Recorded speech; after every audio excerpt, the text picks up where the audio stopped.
नमस्कार दोस्तों होलाष्टक किसे कहते हैं, होलाष्टक क्यों आता है, तो चलिए आज इस पर चर्चा करते हैं। होलाष्टक शब्द होली और अष्टक दो शब्दों से मिलकर बना है, जिसका भावार्थ होता है होली के 8 दिन। इसकी शुरुआत होलिका दहन के 7 दिन पहले और होली खेले जाने वाले दिन के 8 दिन पहले होती है और धुलंडी के दिन उसका समापन हो जाता है। यानी कि फाल्गुन के शुक्ल पक्ष अष्टमी से शुरू होकर पूर्णिमा तक होलाष्टक रहता है। अष्टमी तिथि से शुरू होने के कारण भी इसे होलाष्टक कहा जाता है। दूसरे शब्दों में हम कह सकते हैं कि हमें होली आने की पूर्व सूचना होलाष्टक से प्राप्त होती है। इसी दिन से होली उत्सव के साथ साथ होलिका दहन की भी तैयारी शुरू हो जाती है। क्या है इसकी मान्यताएं? होलाष्टक के शुरुआती दिन में ही होलिका दहन के लिए 2 डंडे स्थापित किए जाते हैं, जिनमें से एक को होलिका तथा दूसरे को प्रहलाद माना जाता है। शास्त्रीय मान्यताओं के अनुसार जिस क्षेत्र में होलिका दहन के लिए डंडा स्थापित हो जाता है, उस क्षेत्र में होलिका दहन तक कोई भी शुभ कार्य नहीं किया जाता, अन्यथा अमंगल फल मिलते हैं।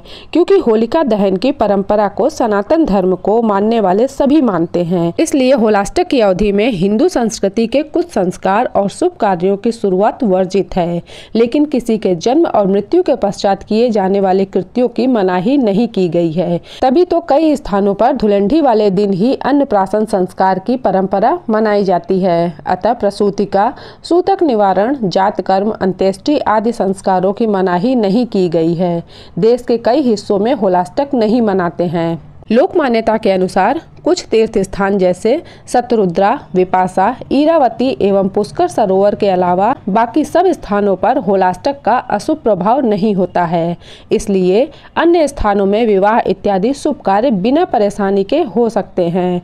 फिर भी शास्त्रीय मान्यताओं के अनुसार होलाष्टक की अवधि में शुभ कार्य वर्जित है, अतः हमें इससे भी बचना चाहिए। होलिका दहन में होलाष्टक की विशेषता। होलिका पूजन करने के लिए होली से 8 दिन पहले होलिका दहन वाले स्थान को गंगा जल से शुद्ध करके उसमें सूखे उपले, सूखे लकड़ी व होली का डंडा स्थापित कर दिया जाता है। जिस दिन यह कार्य किया जाता है उस दिन को होलाष्टक प्रारंभ का दिन माना जाता है।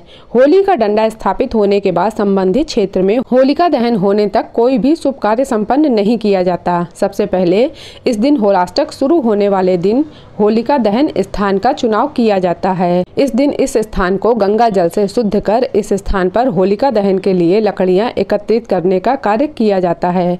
इस दिन जगह जगह जाकर सूखी लकड़ियां, विशेषकर ऐसी लकड़ियां जो सूखने के कारण स्वयं ही पेड़ों से टूटकर गिर गई हों, उन्हें एकत्र कर चौराहे पर एकत्र कर लिया जाता है। होलाष्टक से लेकर होलिका दहन के दिन तक प्रतिदिन इसमें कुछ लकड़ियां डाली जाती हैं। इस प्रकार होलिका दहन के दिन यह लकड़ियों का बड़ा ढेर बन जाता है। इस दिन को होली के रंग फिजाओं में बिखेरने लगते हैं, अर्थात होली की शुरुआत हो जाती है। बच्चे और बड़े इस दिन से हल्की फुल्की होली खेलना प्रारंभ कर देते हैं। होलाष्टक में कार्य निषेध।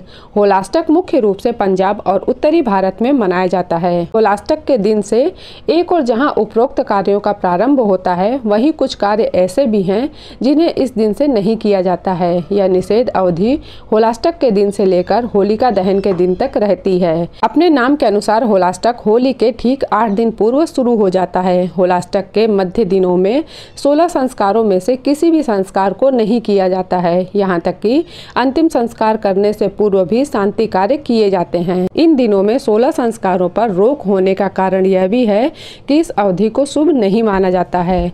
तो ये रहा होलाष्टक की मान्यताएं। तो दोस्तों वीडियो अगर पसंद आए तो लाइक, शेयर, कमेंट जरूर कीजिएगा। चैनल पर नए हैं तो सब्सक्राइब कर लीजिएगा। Thanks for watching.